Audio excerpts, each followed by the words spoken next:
মৌল এই শব্দ আসছে মূল থেকে। মূল মানে কি?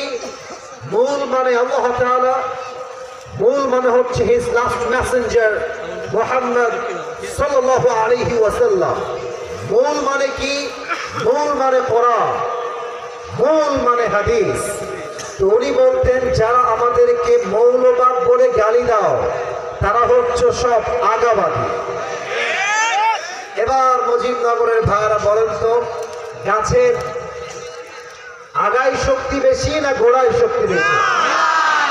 ওই দাঁড়ায় থাকা ভাইরা কথা কয় না আমার সাথে, বলেন গাছের আগায় শক্তি বেশি না গোড়ায় শক্তি বেশি? আল্লামা সাইদি হুজুর বলতেন যে তোমরা থাকো গাছের আগায়, আমরা থাকি গাছের গোড়ায়। জুলুমবাজি বেশি করিও না, আলেমদেরকে ধরে ধরে গুম করিও না।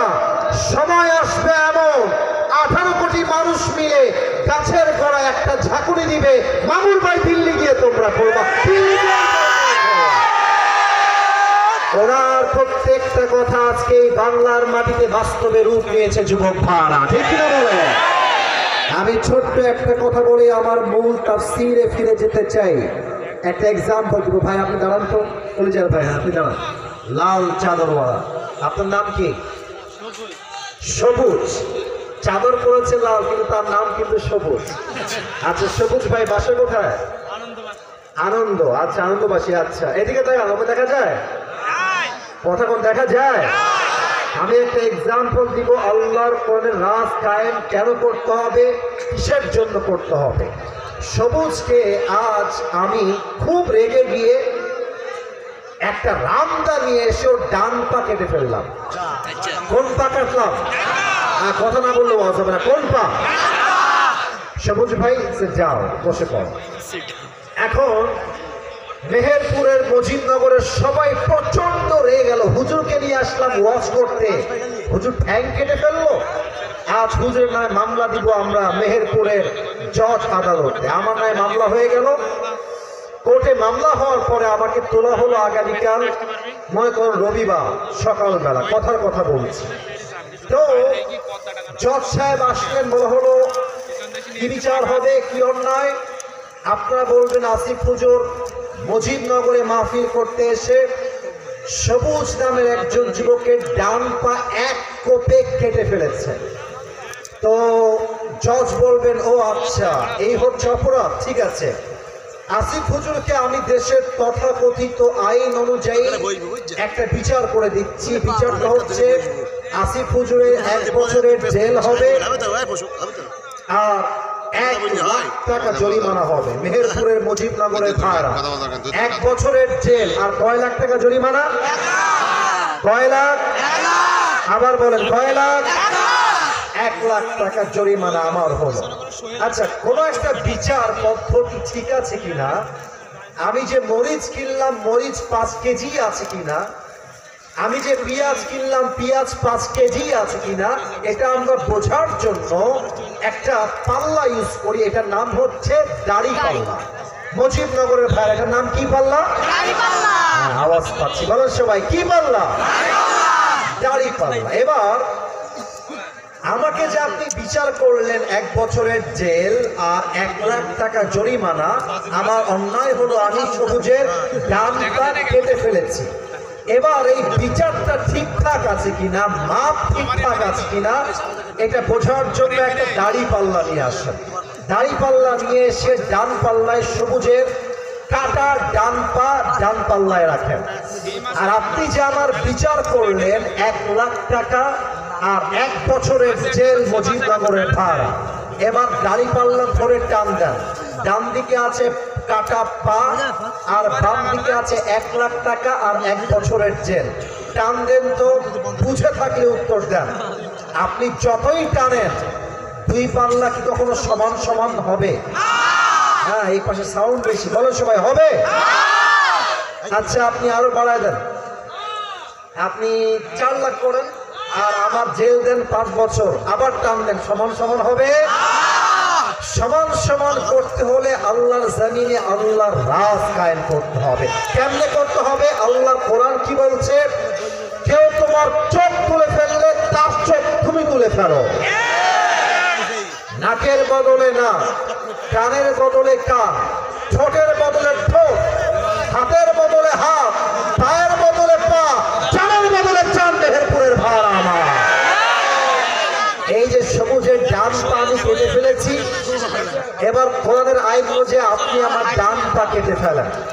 এবার সবুজের ডান পা ডান পাল্লায় দেন, আর আমার ডান পা কেটে বাম পাল্লায় দেন। এবার ডানি পাল্লা ধরে টান দেন, দেখবেন দুইটা সমান সমান হয়ে গেছে। এটাই হচ্ছে কোরআন। মান হাকামা বিহি আদালা। এই কোরআন দিয়েছে রাজ কায়েম করবে, সেই আল্লাহর জমিনে ইনসাফ ভিত্তিক রাষ্ট্র কায়েম করতে পারবে, ঠিক কিনা বলে? তবে একটা কথা আমি না বলে পারছি না আজকের এই মাহফিলে। আমার মাতৃভূমি বাংলাদেশের সবচেয়ে বড় শত্রু দেশের নাম হচ্ছে ভারত আর ইন্ডিয়া। যুবক ভাড়া একটা আছে, দেখবেন বান্দর সাংবাদিক, বাংলাদেশে থাকবে না, আছে না একটা বান্দর, নাম বলবেন, আছে না? আছে না? আছে না? আছে না? বেটা ভাবে যে আমরা তো সংখ্যায় কম, আর আমাদের তো প্রধান উপদেষ্টা ডক্টর ইউনূস সাহেব খুব ঠান্ডা মানুষ।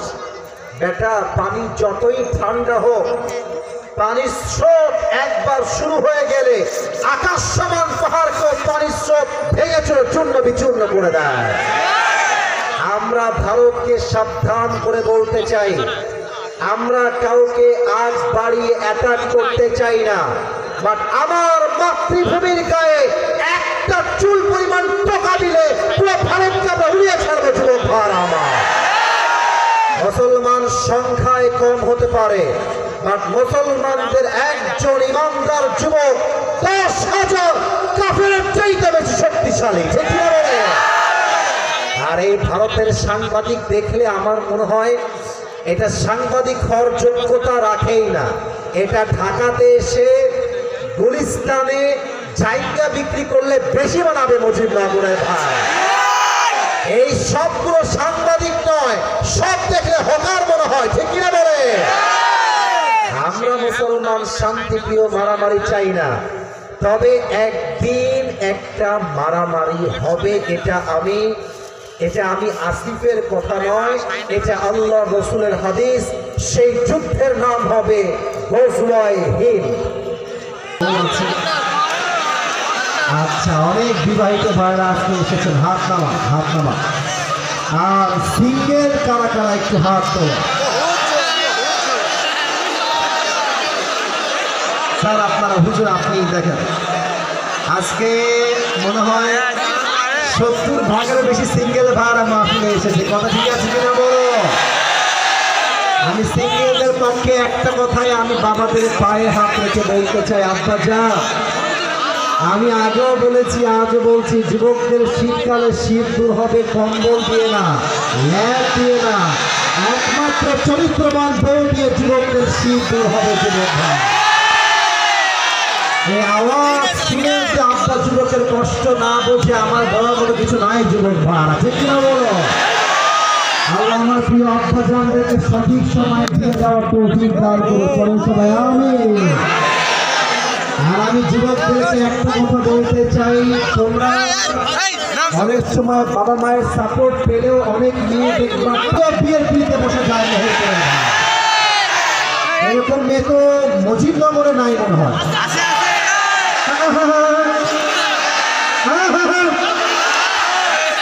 আল্লাহ হেদায়েত দান করে পড়ে সবাই, আমিন।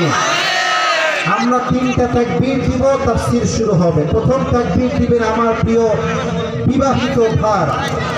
বিবাহিত ভাইরা, মুরব্বী আব্বা জানরা একটা কাশি দেন গলা ঠিক করার জন্য। দেখা যাক কারা জিতে। স্যার আছে, আমাদের প্রদীপ সাহেব আছে, তারাই নাম্বার দিবে, আমি চুপ থাকবো। বিবাহিত ভাইরা তাকবীর দেন, লিল্লাহি তাকবীর।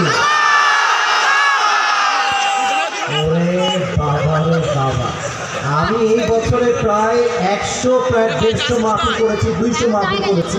বিশ্বাস করেন